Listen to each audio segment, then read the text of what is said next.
All right, guys, welcome back to Lord of the Arena 3. So we're going to get into the match here shortly, but because, again, it's the opening few games, this is going to be a round robin. There's going to be a lot of games between all the players, but at the start, we have to go over the cards that they're going to be playing. So we're going to have to review the drafts. So we're going to start with Mr. Massan. We're going to see how the RNG gods are going to satisfy him here. Massan won this, by the way, last time, Lord of the Arena 2. Oh, he did, that's right. Every Death Lord he killed gave him a War Golem. The whole tournament. It was beautiful. Yeah, so let's see what he drafts this time. Oh, he's already smiling. He won with Rogue last time. Yeah, he actually has stated many times that Rogue is his absolute best class for Arena. So even though just about everyone else that plays this game, including myself, maybe even Massan, but he just doesn't realize it, is Mage. He likes Rogue, and he's just holy cow, dude! I can't even. He's going fast. Cards are being picked. Yeah. There's no thought process whatsoever here, is there? Okay. So here, Sabotage is really good. Molten Giant can be good, and Polygolem is also really good. So I'm actually surprised pretty consistent. Molten, but yeah. Goes for the piloted. I like that. Okay. Yeah, he's just getting some pretty solid rogue cards overall. Yep. I would have imagined that oil is kind of hard to use in Arena because you don't have things like prep, but I guess the games go longer, so you have more mana to work with. Yeah. Oh man, another sick legendary. You got Sylvanas here. So Sylvanas is not quite as sick in Arena as it is in Constructed, but it's still pretty good. Pretty good. Yeah. Probably like top 5 or so in Arena. It's not bad. All right, so here he's probably thinking, does he need draw? Does he need a silence? Like Deadly Poison is like one of the best rogue cards by itself. I'm actually surprised to see him pick it so quickly there. I'm surprised he picked it so quickly because Called Master is so good. Yeah. He does have what's it called, Assassin's Blade, and then maybe that helped him. But it's not like a lot of times you're gonna use your Deadly before Assassin's Blade because killing the first few minutes though.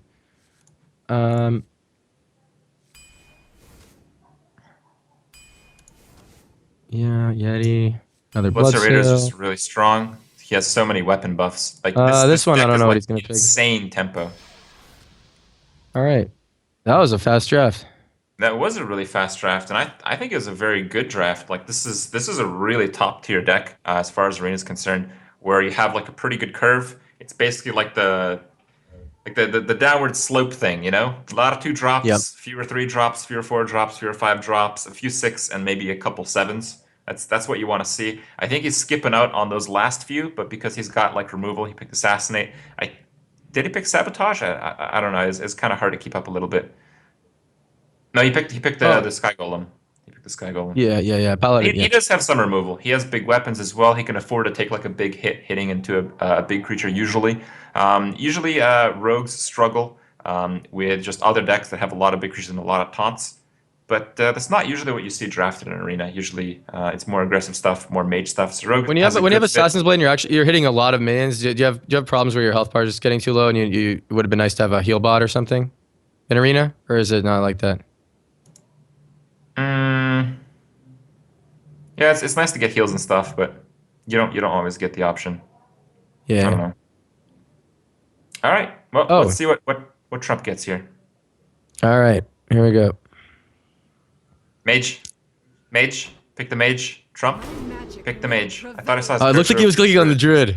Yeah. Okay. I like the Kirin Tor here. I don't think Vaporize is very good. Yeah, Vaporize is not an effective. Mana rate's kind of average. Kirin Tor can be a huge card. You don't even need Secrets. It's just pretty fine on its own. Just 3 for a 4/3. Oh man, we haven't picked yet.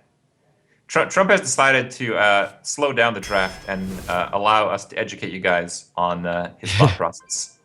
All right, so here you get the Wisp, you know, because Wisp is just crazy. The synergy with the Kirin Tor, you know? No. This is actually pretty close because both Arcane Missiles and Ghoul are like kind of crappy. Good, yeah. No, they're both kind of crappy. But they're both like kind of equally crappy. I mean, their Missiles is crappy nowadays? I thought Missiles was pretty good. People don't usually play like 1 health minions, so yeah. Flame Cannon is good minion though. Kills it half the time, you know? Amani's pretty good because you get to ping it.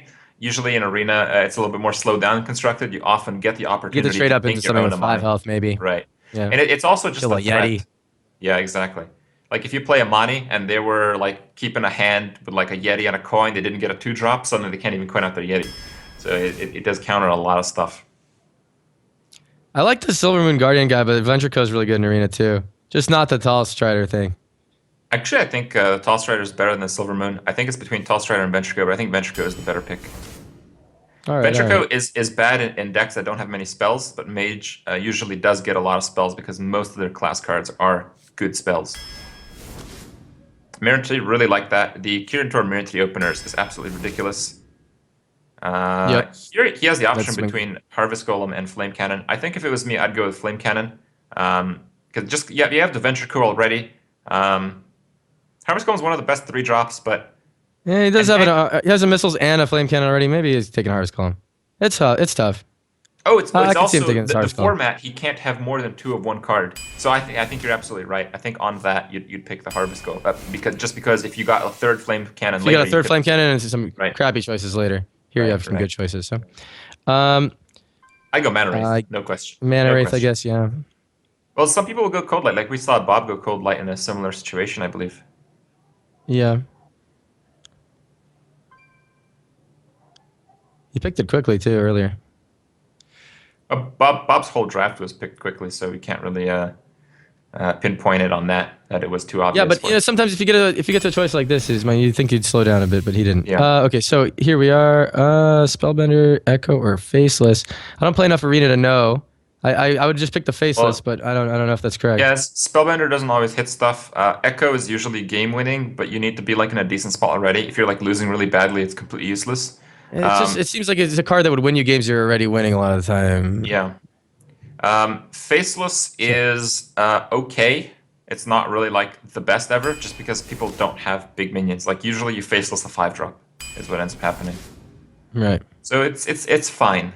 And I think his choice to pick it was also fine. As it turns out, most of the other players have legendaries, so it's going to be great. A lot of these picks, he's not like here. He's not getting any. He has to pick between 3 crappy cards. I guess you take the Ironforge Rifleman. Honestly, so far, I feel Garzan Bob and Massan have got like ridiculous decks, and Trump is getting like a normal draft right now. Like you get good cards, but you also get some really crap ones. And this is that. Like Arcane Explosion is pretty terrible. Yeah, Arcane Explosion is okay if you get some spell damage, but he does not have any right now. Here I like the Stalker again, even though you have one already. It's just too good. Wow, you don't want the Croc for Beast Synergy? I mean... Nope, no Beast Synergy. There's a Flame Cannon, but Frostelli is really good in Arena. I love that card. I pick it every time. It is really good in Arena.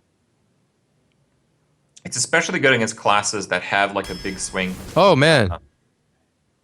Okay. He took the Flame Cannon. He didn't care what we said. We were taking the Frostelli there, right? I think I was, yeah. Yeah. Well, he's got a lot of 2-ofs here. This may actually limit his choices in the later half of the draft. He's only 19 cards in. I like the Argus here because he has a lot of small creatures. Actually, he doesn't have very many creatures, which is important. That might entice him to pick the Twilight Drake, but on average, the Argus is just a lot better than the Twilight Drake, so I'd just still pick it. Yep. Does he have more than one secret? I don't think so. I think he's still only got the one Mirror Entity. One Mirror Entity. Yeah. I think one MC Tech is fine. Yep. It's just that, like, on turn 3, the 4-3 is obviously better than a 3-3, but I think 9 out of 10 times it ends up being just as good. Worgen. Oh, another Worgen. The back-to-back Worgens. He's got a lot of 2-ofs. We haven't really seen it punish him yet, so he's still in the clear. I like the Dire Doggy here. He has a lot of low attack creatures. Oh, he picks that one quite decisively. Sorcerers. Man, I'm the only guy who likes the Doggy. What's wrong with people? Oh no, I didn't say I was picking the Sorcerers. I just said he quickly picked it. But yeah, I would have liked that Frostelli there earlier. Yeah. And he has no 6-drops, and he already had a Flame Cannon. Yeah. In Arena, it's really like you want a balance of 1, 2, 3, 4, 5, and then after that, you don't really care too much because 6 is. You're just kind of like dropping a 4-drop and pinging or something. it has to do Oh, he with can't take playing. that third flame strike because he already Yeah, has two. it mostly has to do with not being able to play more than one thing in a turn. So if you have a lot of 6 drops versus a lot of 5 drops, it's like way worse because you couldn't play 2 6 drops in one turn, but you could play 2 5 drops in one turn. Like you could have a lot of 5 drops in an arena deck and it'd still be pretty good. Uh-huh. And obviously, the assumption is that most games go to turn 10 in arena, which turns out to be true most of the time. All right, so this is a very easy tiger for me. Some people like Scarlet Crusader, but it gets really I was thinking punished a lot against about certain it. classes. Yeah, like Scarlet Crusader against Mage is pretty bad. Against Rogue, it's really bad. Um, like imagine a Rogue Dagger Dip on turn 2. You don't even want to play Scarlet Crusader. Every other class he's playing against so far has the 1 damage hero power, right? Everyone who's Yep. drafted. It was in a druid, Everyone, mage, and rogue. well, everyone in his group. Yeah, his group is set. We've already seen all the other 3 decks. It's Mage, Rogue, Druid. That's right. And he should assume that. I mean, I think it's safe to assume that most people will be playing those type of classes. So I think Tiger is a clear choice here. But I think I am biased. I think I, more than other players, value Scarlet Crusader less. But he goes to Tiger, so I'm happy Yeah, to you see didn't that. like that Silvermoon Guardian either. Oh, you like that Tall Strider better. I was surprised about that. I I think thought Telstra the is better Silvermoon than Guardian Silverman seems Guard. okay. The three Again, it's for three. the same reason. It just gets pinged. It's not that good. It's Yeah, like a yeah, yeah, three but at four for least it has 4. 3 health after. Yeah. Yeah. Um, I don't think he has a single freeze effect. Like if you had water elementals, the ice lance is not too bad, but I don't think he's got a water Man, looking elemental. at this I don't pick, I'm think just he's like, got a frostable. this is Well, gross. the thing is, he doesn't have very many taunts. In fact, I think he has a sludge belcher, You're and loving this Silverback Patriarch right now. Just it's can't wait. okay. It's okay. Like All it right, all right. often just like chump taunts will just buy you another turn, and mage is a class that usually wins from gaining another turn. Yeah. Yeah, I'd feel more confident for him if he could have picked that third flame strike. Because Oh, for sure. delaying the game would make him win Though that much more often. his deck is pretty decent. I think his deck is like average for a mage, and average for a mage is like in the Just top these other decks you're seeing are so 30% much of better that most they're other like 8 out of classes. 10 or, you know. Oh no, I think the druid His- deck is absolute garbage. I think The Xylas the other I think mage deck Xylas we is out of saw in the this. rogue deck, those are both really good. They are really good. Yeah, we have Yeah. 3 great decks, and then we have Xylas's druid. So that kind of sucks for him, and he's already coming off a loss to Bob. So yeah, we'll see. Anyway, let's get into the game. You guys don't want to look at us All talk. right. Apparently, we're about 30 seconds, so you guys actually have to listen to us talk. So we got to talk now. Okay. What's up? So for 30 seconds, we're going to tell you guys about the sponsors of the charities. Oh, we are. We got G2A.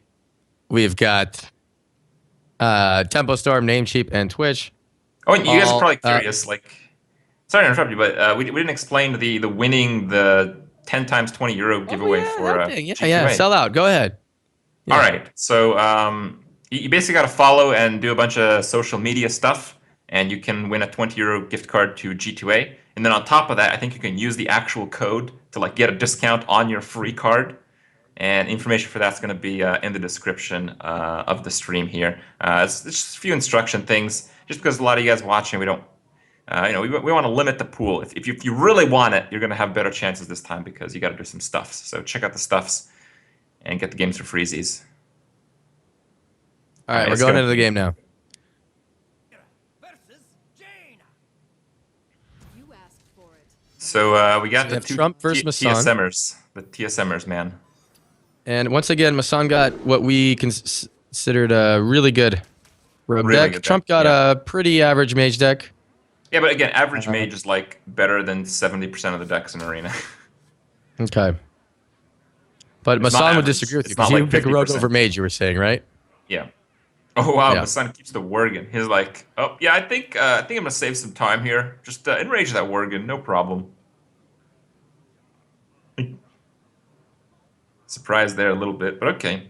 Worgen Yeah. usually just kind of sucks in Arena, just because like there's a lot of 2 drops. There's a lot more sticky minions now, so like you kind of hate to play a Worgen into like a 3/2 creature. Man, Yeah. Trump is counting fingers. Holy cow! I'm actually really surprised to see him drop the flame cannon. He probably really wants to play a Kirin Tor on turn 2 and is searching for another 3-drop to follow it up. I think that's a reasonable play because oh, Trump has a nice. Yeah. Yeah, ideally, he draws a mirror entity though on the next 2 draw. Yeah. Oh yeah. That'd be crazy. The idea is if you follow up the Worgen with a Kirin Tor, your opponent's 3-2, like he probably won't even want to play it. Like if you play Worgen, it has that denial potential. So if you do Worgen, yep. Instead of playing a 3-2, he's gonna like dagger up. And if he daggers up and then you Kirin Tor mirror entity, it's like game over. So I think Trump was taking that as a little bit of a risk, but very interesting. All right, so I think here we're just going to see standard opener, standard Shmander, just 2-drop, no big deal. 2-drop is the Amani, it's on an open board. It is likely to get like killed with a backstab or a deadly poison, but what can you do? Deadly poison. We don't have backstab in his deck, yeah. Yeah. Well, this is from Trump's POV, like what yeah, from Trump's point of view, yeah. But it's really fine because if it does die to deadly poison, the Worgen can come out and do some damage.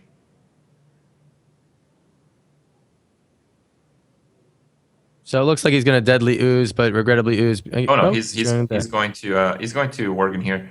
If you do deadly ooze, the ooze dies. Yeah, the ooze dies to the. It's annoying. The ooze dies to the stealth guy, but all right. Worgen. So he did deadly ooze. I mean, the Worgen, had he dropped it, I guess he was getting flame cannoned, or Worgen ping would kill it, but no.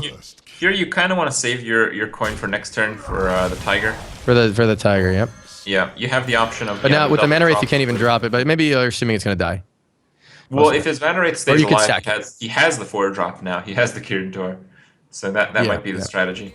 But funny enough, Massan also had a pretty poor play, so it doesn't really matter too much for his side either. Okay, now we have some options. Because he can attack that ping and coin drop Kirin Tor, or he could just coin Tiger. He could just play the Tall Strider. I like just playing a Tall Strider. It challenges the Worgen. Yeah. You know, Massan's turns are pretty weak because he didn't play like anything on turn 2. He hesitated with the ooze. He's gonna hesitate again with a 2-drop because he still has another Worgen this time. Yep. So. That Tall Strider could have been my Silver Moon Guardian, and it would have worked out a little better. Look at that. A little better. It would have done 3 damage instead of 0. And taken up a dagger charge. Actually, the dagger charge would actually screw up his possible next turn. Yeah, it would have been a big deal, man. Huh? Rethinking things. No, but I'm being results oriented right now. Most of the time, it's not that good. Yeah. All right, so stealthy. We got everything in stealth, and we have 2 flame cannons. I'm feeling all right for Trump, although I know that his next draws are likely. He's gotten the better end of his draws. Oh man, when did that Mogushan Garden get picked? I don't remember that. But what I don't remember that either. Yeah, here it's a really tricky spot as anyone really. When the mage has 2 stealth creatures and he's basically able to play a flame strike because he hasn't used the coin. Yeah. That's a really big deal. Though, as it turns out, Trump has to deal with this Sylvanas, so he's gotta lose his board here. Yep. I think it's fair to Kirin Tor and then coin out the flame cannon. The flame cannon, yeah. Yeah. Many secrets. Okay, so he exhausted a lot of his hand there. Does have the board and 2 good cards. I think Massan really wants to do Mogushan Warden into the oil next turn. Okay, well with that draw, side kills that. The problem with that is you can refresh your weapon, combo the Tinker Oil next turn, but you kind of lose that value on the Raider if you don't combo with something else. Because you have to play it before developing the weapon. Here's what we were talking about with Facelessly. It doesn't have anything good to steal, like you were saying. It's like always. Best case scenario, it's like a 5-drop. Here, best case scenario, you can take a 4-drop, which is a 1/7. But maybe later, whatever gets oiled, he can still copy that. Yeah. I think Trump is considering using a flame cannon. Awkward spot. Oh. Gonna charge it. Ah, that Mogushan, man. Look at that. Yep. Value.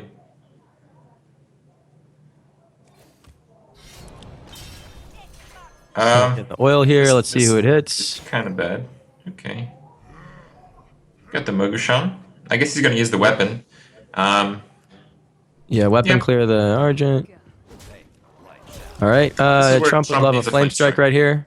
Yep. He would love a flame strike. He has two.